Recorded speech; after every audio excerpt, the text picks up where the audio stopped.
பரிசுத்தமுள்ள பரலோக தகப்பனே, இந்த செய்தி வேலைக்காக நன்றியோடு உம்மை துதிக்கிறேன், உம்மை ஸ்தோத்திரிக்கிறேன். அப்பா, அடியனுக்கு கொடுத்திருக்கிற கிருபைக்காக உமக்கு நன்றி, உமக்கு ஸ்தோத்திரம்.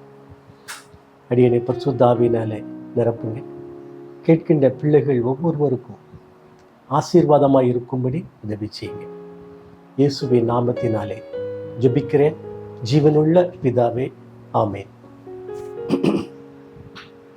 கிறிஸ்துவுக்குள் அன்பானவர்களே, இன்றைய செய்திக்கு தலைப்பாக எடுத்துக்கொண்ட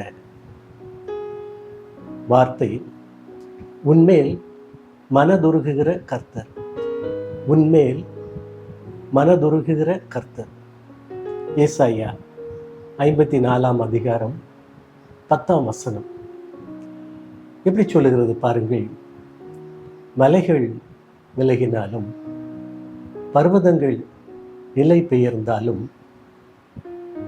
என் கிருபை உன்னை விட்டு விலகாமலும் சமாதானத்தின் உடன்படிக்கை நிலை பெயராமலும் இருக்கும் என்று உன்மேல் மனதுருகுகிற கர்த்தர் சொல்லுகிறார். உலகத்தில் என்ன சேஞ்சஸும் வரலாம், நீங்கள் பயப்படாதீங்க. பூமியில் என்ன மாற்றங்களும் வரலாம், பயப்படாதீங்க. ஏன்னா உன்மேல் மனதுருகுகிற கர்த்தர் சொல்லுகிறார், என் கிருபை உன்னோடு இருக்கும்.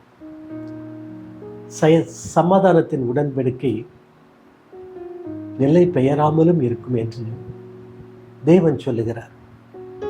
கிறிஸ்துவுக்குள் அன்பானவர்களே, உலக வாழ்க்கையிலே ஒவ்வொரு நாளும் ஒவ்வொரு மனிதனும், நீங்களும் நானும் படுகிற கஷ்டங்கள் கொஞ்சமல்ல.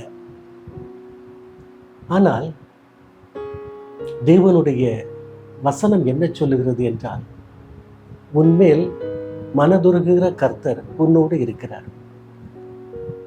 அதான் கிறிஸ்துவுக்குள் அன்பானவர்களே, மனதுருகுகிற கர்த்தர். ஏசாயா தீர்க்கதரிசியினுடைய வார்த்தைகள். ஏசாயா தீர்க்கதரிசியின் காலம் அவர் உசியா, யோதாம், ஆகாஸ், எசேக்கியா என்ற 4 ராஜாக்களின் ஆட்சியிலே அவர் தீர்க்கதரிசியாக பவனி வந்தார். இது இஸ்ரேல் யூத ராஜாக்களுடைய கடைசி காலங்கள். தேவனுடைய பிள்ளைகள் தேவனுடைய ஆசீர்வாதத்தை பெற்றும் வாக்குத்தத்தங்களை பெற்றும் அவர்கள் ஆண்டவரை விட்டு பின்வாங்குகிற பிள்ளைகள். அங்கே அவர் சொல்லுகிறார் பாருங்கள், மாடு தன் எஜமானையும் கழுதை தன் ஆண்டவனின் முன்னிலையையும் அறியும், இஸ்ரவேலோ என்னை அறியாமலும் உணராமலும் இருக்கிறார்கள் என்று சொல்லுகிறார். மாட்டுக்கும் கழுதைக்கும் ஆண்டவர் ஒரு கம்பேரிஷன் கொடுக்கிறார் பாருங்க. எப்படி கொடுக்கிறார் பாருங்க. அவைகள் கூட என்னை அறியும், தன்னுடைய ஆண்டவனை அறியும். ஆனால் இஸ்ரவேலர்கள் அறிவில்லாமலும் உணர்வில்லாமலும் இருக்கிறார்களே என்று பரிதவிக்கிறார். அந்த இஸ்ரவேலருக்காகத்தான், அந்த யூதருக்காகத்தான் இயேசு பிறக்கப் போகிறார் என்ற செய்தியை இங்கே சொல்லுகிறார் பாருங்கள். ஏசாயா 61 எழுதுகிறார், எழும்பி பிரகாசி, உன் ஒளி வந்தது, கர்த்தருடைய மகிமை உன்மேல் உதித்தது என்று எழுதுகிறார். ஒரு ஆச்சரியமான, அதிசயமான, நம்பிக்கை ஊட்டுகின்ற ஒரு செய்தி. தேவனுடைய பிள்ளைகளே, இஸ்ரவேலருக்குள்ளாக அல்லது யூதர்களுக்குள்ளாக ஆண்டவருடைய தரிசனம் எல்லாம் நின்று போச்சு. ஏதோ ஒரு சில தீர்க்கதரிசிகள் தரிசனங்களோடு கர்சனையோடு வாழ்ந்து வந்தார்கள். ஆனால் ஜனங்களுக்குள்ளே ஒரு மிகப்பெரிய வேறுபாடு காணப்பட்டது. ஆண்டவரை விட்டு விலகிட்டாங்க, முழுமையாக விலகிட்டாங்க. அவர்களுக்கு தான் அந்த கடைசி அதிகாரங்களிலே ஏசாயா தீர்க்கதரிசி ஆண்டவருடைய வார்த்தையை சொல்லுகிறார். நீ எழும்பி பிரகாசி, உன்மேல் ஒளி வந்தது, கர்த்தருடைய மகிமை உன்மேல் உதித்தது என்று எழுதுகிறார். எவ்வளவு திட்டமாக எழுதுகிறார் பாருங்க. ஆனா இன்றைய நாட்கள்ல நாம எப்படி வாழ்கிறோம்? நம்முடைய வாழ்வு எதை நோக்கி செல்லுகிறது? ஆண்டவரை நோக்கி செல்லுகிறதா, இல்லையானா சாத்தானுடைய கிரியைகளை நோக்கி செல்லுகிறதா? எல்லாருக்கும் தேவை இருக்குங்க. எல்லாரும் ஆண்டவரிடத்துல நம்ம கேட்கிறோம், ஆண்டவரை எதிர்பார்த்து காத்திருக்கிறோம். ஆனா நம்மளே உண்மை இருக்கிறதா? ஒரு பரிசுத்தம் இருக்கிறதா? கர்த்தருக்கு பிரியமான செய்கைகள் நம்மிடத்திலே காணப்படுகிறதா? ஏங்கி தவிப்பது எல்லார் முகங்களிலும் காணப்படுகிறது. ஒருவேளை நாம வெளியில வரும்போது நம்முடைய ஞானத்தின் நிமித்தமாக, அறிவின் நிமித்தமாக, வேலை நிமித்தமாக, பண வரவின் நிமித்தமாக, பிள்ளைகள் நிமித்தமாக சந்தோஷப்படலாம், உண்மைதான். ஆனாலும் அநேக காரியங்கள்ல அநேக பிள்ளைகள் மனது நொந்துதான் காணப்படுகிறாங்க. வெளியே வரும்போது மறைச்சிக்கிறோம், ஆனா தனிமையில் இருக்கும்போது நம்முடைய சிந்தனைகள் வித்தியாசமாக இருக்கிறது. பெற்றோரை எண்ணி, பிள்ளைகளை எண்ணி, நம்முடைய வாழ்க்கை எண்ணி, நம்முடைய வருங்காலத்தை எண்ணி நம்ம திகைக்கிற பிள்ளைகளாக தான் காணப்படுகிறோம். இதை யாரும் இல்லை என்று சொல்ல முடியாது. ஒருவேளை ஒரு பொது வெளியில நம்ம பேசலாம், பலர் சூழ்ந்திருக்கிற இடங்கள்ல பேசலாம். கர்த்தர் என்னை ஆசீர்வதித்திருக்கிறார், ரொம்ப சந்தோஷங்க. உள்ளான வாழ்வில் ஒரு மனமாற்றம் உங்கள் இடத்துல காணப்படுகிறதா? நீங்கள் எழும்பி பிரகாசிக்க அழைக்கப்பட்ட பிள்ளைகள், நீங்கள் தேவனுடைய பிள்ளைகள். யோவான் 3:16 இப்படி சொல்லுகிறது, தேவன் தம்முடைய ஒரே பேரான குமாரனை விசுவாசிக்கிறவன் எவனோ அவன் கெட்டு போகாமல் நித்திய ஜீவனை அடையும்படி அவரை தந்தருளி உலகத்திலே இவ்வளவாய் அன்பு கூர்ந்தார் என்று எழுதுகிறார். விசுவாசிக்கிறவன் தான் கெட்டு போக மாட்டாங்க. அந்த விசுவாசத்துல கொஞ்சம் கூட வேறுபாடு காணப்படக்கூடாது. 10 கற்பனையை சொன்னாரு, ஒரு கற்பனையில விலகிட்டாலும் அந்த விசுவாசம் முற்று பெறாது. நன்றாக கவனித்துக் கொள்ளுங்கள். ஆண்டவர் சொல்லுகிற விசுவாசம் முழுமையாக விசுவாசிக்க வேணும். விசுவாசிக்கிற பிள்ளைகளாகிய உங்களுக்கு ஆண்டவர் ஒரு வார்த்தையை சொல்லிட்டார், நீ எழும்பி பிரகாசி, நீ எழும்பி பிரகாசி, கர்த்தருடைய மகிமையில் உண்மையில் காணப்படும் அப்படின்னு சொல்லிட்டார். காணப்படும், இதுல குறைபாடே கிடையாது. 60:2 எப்படி எழுதுகிறாரு, இதோ இருள் பூமியையும் காரிருள் ஜனங்களையும் மூடும், ஆனாலும் உண்மையில் கர்த்தர் உதிப்பார், அவருடைய மகிமையில் உண்மையில் காணப்படும். எவ்வளவு திட்டமான ஒரு செய்தி பாருங்க. இருள் உலகத்தை மூடுங்க, காரிருள் ஜனங்களை மூடி போடும், ஆனாலும் கர்த்தர் உண்மையில் உதிப்பார், அவருடைய மகிமை உண்மையில் காணப்படும். ஒரு திட்டமான ஒரு வாக்குத்தத்தங்க. பயப்படாதீங்க. ஆண்டவரை நோக்கி என்ன நெருங்கி செல்லுங்க. இது கிறிஸ்துமஸ்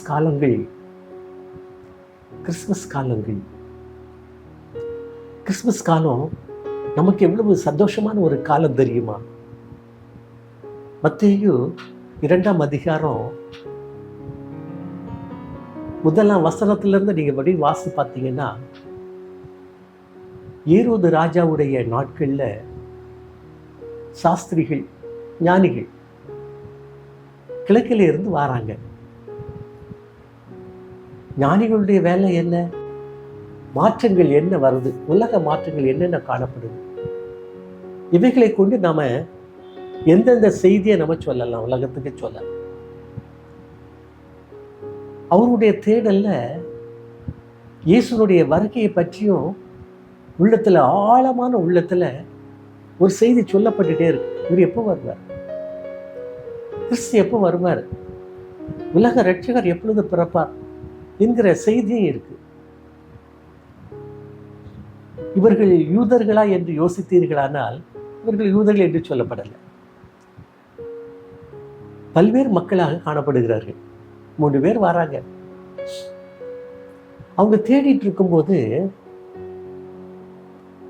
திடீர்னு ஒரு நட்சத்திரம் அவர்களுக்கு முன்பாக காணப்படுகிறது. அது அப்படி நகர்ந்து போக ஆரம்பிக்கிறது. அப்போ இவர்களுக்குள்ளாக அவர்கள் உணர்த்தப்படுகிறார்கள். இயேசு கிறிஸ்துவை காண்பிப்பதற்காக தான் அந்த நட்சத்திரம் நமக்கு முன்பாக நகர்ந்து போகிறது என்று சொல்லி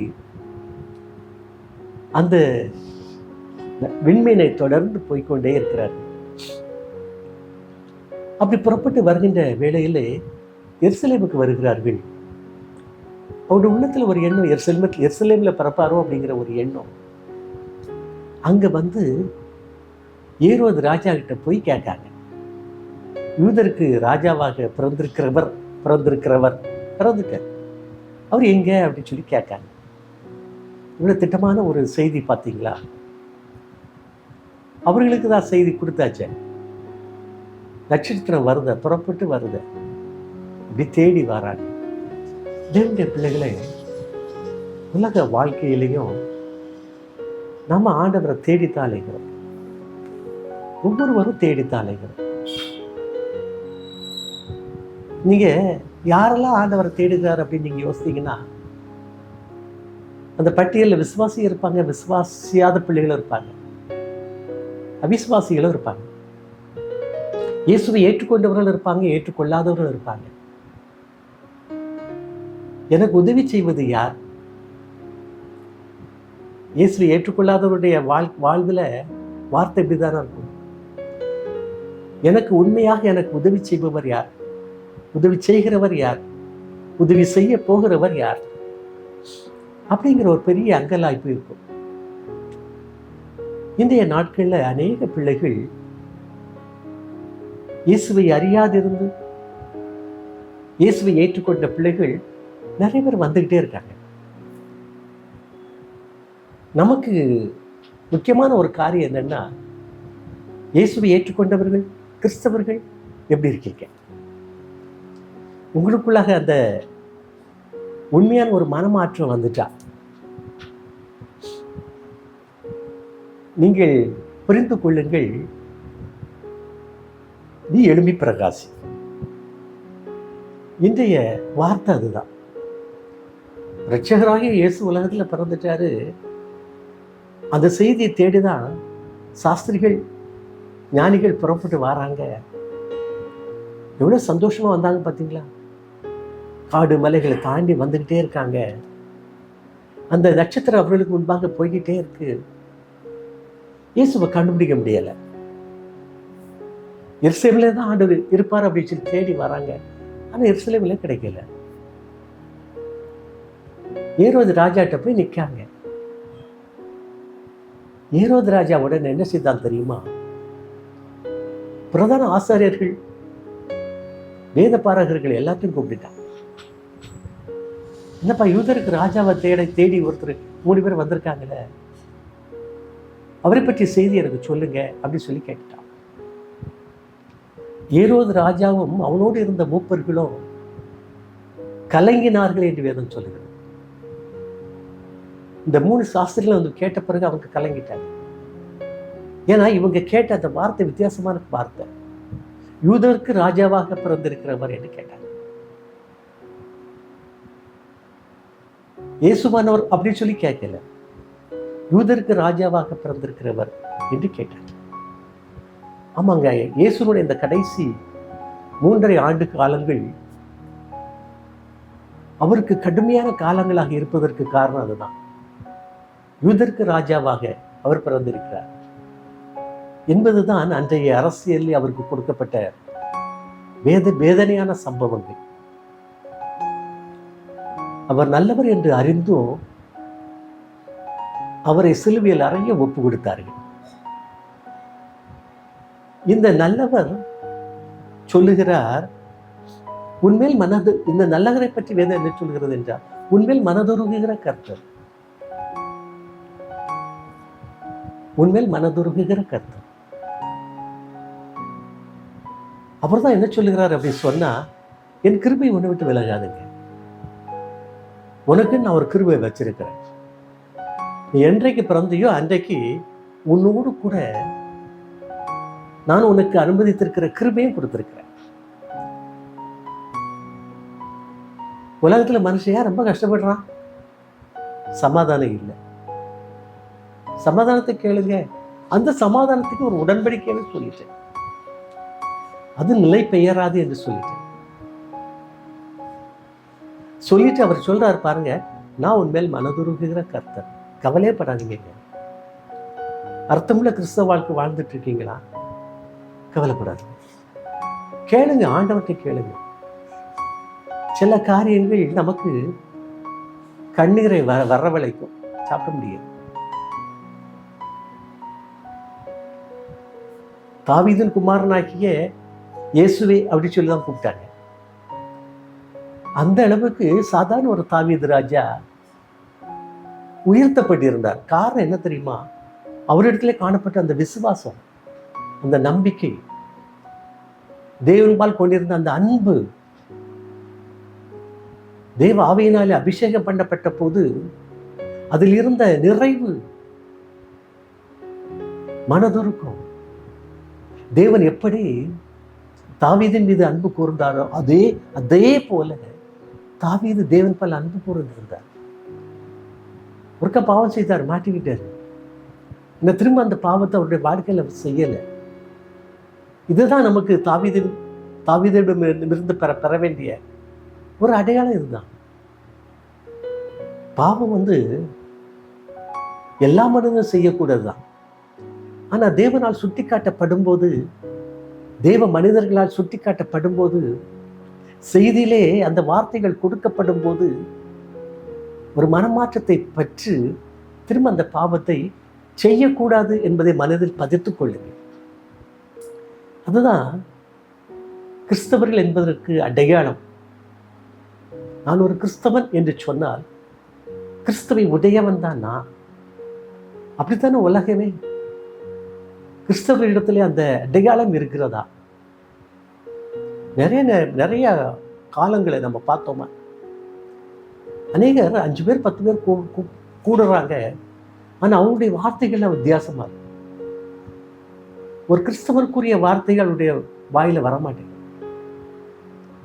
பிசாசின் பிள்ளைகளாக அவர்கள் பாட்டு பேசிட்டு இருக்காங்க, அவிசுவாசமா பேசிட்டு இருக்காங்க, தூஷண வார்த்தைகளை பேசிக்கொண்டே இருக்கிறார்கள், தூஷணமான காரியங்களை செய்து கொண்டே இருக்கிறார்கள். வேண்டாம் தேவனுடைய பிள்ளைகளை, பரிசுத்தமாக இருப்பதற்கு உங்களை பழக்கிக் கொள்ளுங்கள். அதான் உங்களுடைய ஹேபிட்டா இருக்கணும். பரிசுத்தமாய் வாழ்வது எப்படி என்பது உங்களுடைய ஹேபிட்டாக இருக்கும். தானியேல் இருக்கிறாரு, ஷாத்ராக் மேஷாக் ஆபேத்நேகோ இருக்கிறாங்க. அந்த சம்பவங்கள் எல்லாம் யோசித்து பார்த்து நீங்க உங்களை பழக்கிக் கொள்ளுங்கள். தேவன் உங்களை பலப்படுத்துவார். இவைகளெல்லாம் நீங்க ஆண்டவர்கிட்ட கேட்பீங்களோ அவைகளை எல்லாம் ஆண்டவர் உங்களுக்கு கொடுப்பார். ஏன் கொடுப்பார் தெரியுமா? நம்முடைய அருமை இரட்சகராகிய ஆண்டவர், மீட்டெடுக்கிற ஆண்டவர், மீட்பர், சகல வியாதிகளிலிருந்து உங்களை மீட்டெடுக்கிற ஆண்டவர், சகல அருவறுப்புகளில் இருந்து உங்களை மீட்டெடுக்கிற ஆண்டவர். கேட்டீங்கன்னா உடனே கொடுப்பார். இந்த செய்கையில என்கிட்ட காணப்படுதே ஆண்டவரே, எனக்கு ஒரு விடுதலை கொடுங்க, நீங்க அப்படி கேட்டுட்டா போதும், உடனே உங்களுக்கு செய்து கொடுப்பார். ஆம் தேவனுடைய பிள்ளைகளே,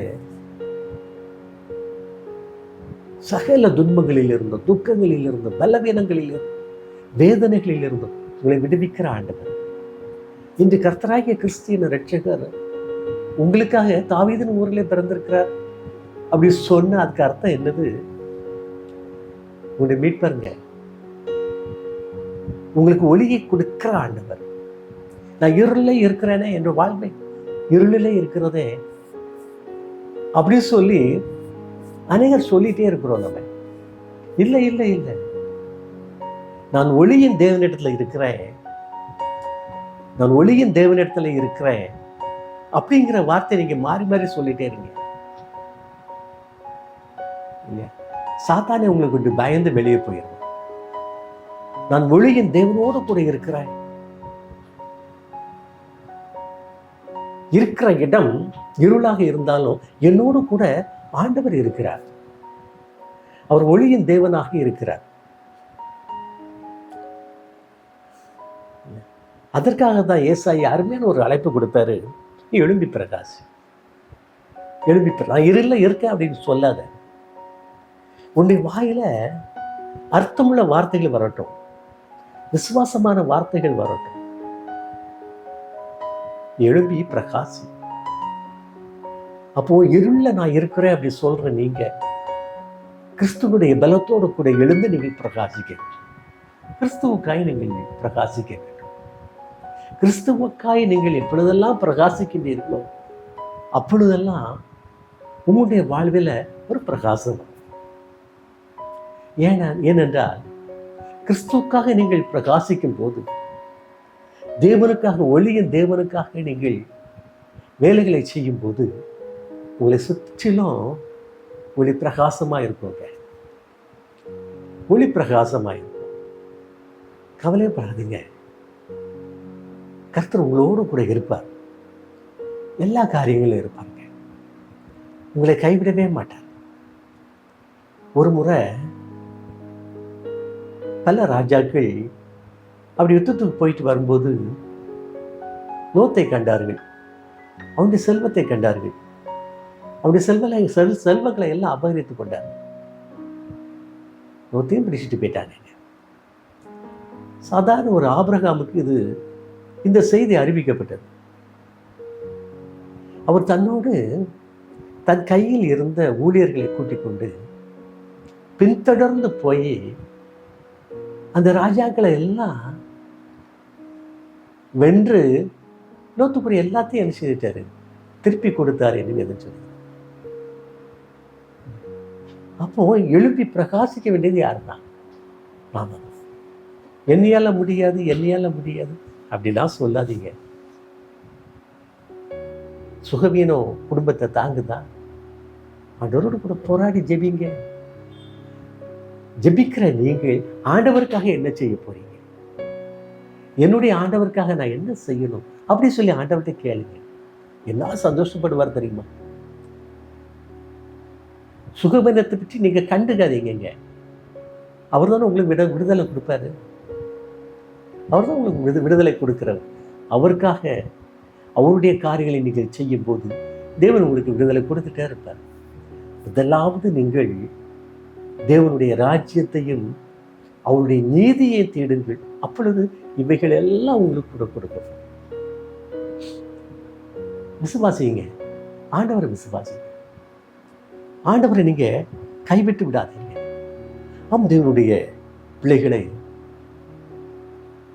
கிறிஸ்து உங்களுக்காக பிறந்துட்டார். நீங்க என்றைக்கு நீங்கள் விசுவாசிக்கிறீர்களோ, முழு மனதோடு ஏற்றுக்கொள்வீர்களோ, அப்பொழுது ஆண்டவருடைய அந்த ஒளி உங்களை சுற்றிலும் பிரகாசிக்கும். உங்களை கைவிடவே மாட்டார். உங்களுடைய எல்கை எங்கும் ஒளியுள்ளதாக இருக்கும். எதுக்காக? இரவும் பகலும் ஜெபிக்கும் போது, ஆண்டவரே என்னுடைய எல்கையில உங்களுடைய சுடரொளி பட்டையும் ஒளி வீசிக்கொண்டே இருக்கட்டும். ஏன் கேட்குறோம்? அவருடைய சுடரொளி பட்டையும் நம்மளை சுற்றிலும் ஒளி வீசிக்கிட்டே இருக்க முடியாது.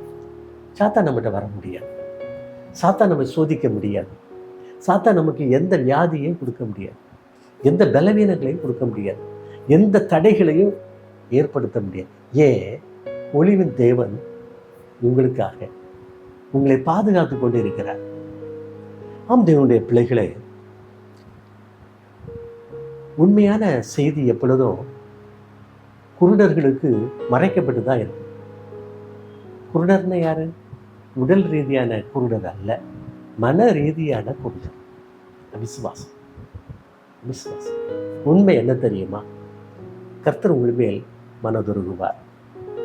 கர்த்தர் உங்கள் மேல் மனதுருகுவார் இல்லையா? ஆனா இந்த தெய்வீக வல்லமையை நாம நிறைய பேர் மறந்து போயிடுறோம். நான் இவ்வளோ கஷ்டப்படுறேன், ஆண்டவர் என்னைய கண்ணோக்கி பார்க்கவே மாட்டேங்கார, எனக்கு இறக்க செய்யவே மாட்டேங்கார அப்படி சொல்லி புலம்பிட்டு இருக்கிறோம். உண்மை மறைக்கப்பட்டிருக்கிறது. இது நம்முடைய பலவீனம், நம்முடைய அவிசுவாசம், ஆண்டவர் மீது நம்பிக்கையற்ற ஒரு வாழ்வு. இது நீங்கள் மாற்றிக்கிடுங்க. ஆண்டவரை நம்புங்க. நம்பிக்கையில் சந்தோஷமாகவே இருங்க. நம்பிக்கையில் சந்தோஷமாக இருங்க. உபத்திரவத்தில் சோர்ந்தே போகாதீங்க. இதை விடாமல் ஜெபம் பண்ணிக்கிட்டே இருங்க. இதை விடாமல் ஜெபம் பண்ணிக்கிட்டே இருங்க. எனக்கு 10 காரியம் தானே இருக்குது, நான் 10 காரியத்தையும் செய்துட்டேனே, என்ன செய்யணும் அப்படின்னு பாருங்க. ஆண்டவர்கிட்ட கேளுங்க, யாருக்காக நான் ஜெபிக்கணும் ஆண்டவரே? யாருக்காக ஜெபிக்கணும்? நீங்கள் காண்கின்ற பிள்ளைகளுக்கெல்லாம் ஜெபிங்க. யார் யாரெல்லாம் கஷ்டப்படுகிறார்களோ அவர்களுக்கெல்லாம் ஜெபிங்க. யார் யாரெல்லாம் பாவம் செய்கிறார்களோ அவர்களுக்கெல்லாம் ஜெபிங்க. உங்களுடைய ஜெப வாழ்க்கை தான் உங்களுக்கு விடுதலை கொடுக்குங்க, சமாதானத்தை கொடுக்கும், சந்தோஷத்தை கொடுக்கும், உங்களுடைய வாழ்விலையும் சுகபலன் ஜீவனை கொடுக்கும். ஒருபோது நீங்கள் இதை மறந்துடாதீங்க. உன் தேவன் உன்னோடு கூட இருக்கிறார். உன் தேவன் உன்னோடு கூட இருக்கிறார். சாஸ்திரிகள் கூட ஒருவேளை இல்லையா வேதத்தின் அடிப்படையில் ஆண்டவரை தேடி இருக்கலாம், இயேசுவை தேடி இருக்கலாம். ஆனால் அவர்கள் தேடியதை விட்டுவிடவே இல்லை. என்றைக்கு அந்த விண்மீனை கண்டார்களோ அன்று வரைக்கும் விட்டுவிடவே இல்லை.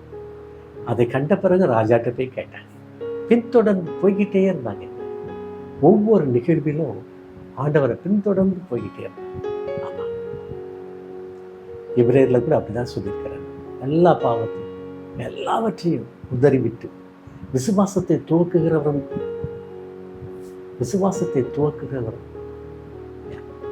உன்னை காக்கிறவருமாகிய இயேசுவை நோக்கி பொறுமையோடு ஓடு அப்படிதான் சொல்றாங்க. பொறுமையோடு ஓடுங்கள். ஓடிட்டே இருங்க. இயேசுவை நோக்கி நீங்கள் ஓடிக்கிட்டே இருங்க. ஆண்டவர் உங்களுக்கு விடுதலை கொடுப்பார். உண்மையில் மனதுருகுகிற கர்த்தர் நமக்கு இந்த கிறிஸ்துமஸ் காலங்கள் அந்த செய்தி தான் சொல்லுது. கர்த்தர் இன்று கர்த்தராகிய கிறிஸ்து என்ற இரட்சகர் தாவீதின் ஊரிலே பிறந்திருக்கிறார். உங்களுக்காக, உங்கள் ஒவ்வொருவருக்காக நீங்கள் ஆண்டவர்கிட்ட நீங்கள் உங்களுடைய எல்லா காரியங்களையும் நீங்கள் முறையிடுங்கள். ஆண்டவர் உங்களுக்கு விடுதலை கொடுப்பார். ஏனென்றால் உங்கள் மீது மனதுருகுகிற அருமை இரட்சகர் உங்களையும் ஆசீர்வதிப்பார். ஜெபிப்போம்.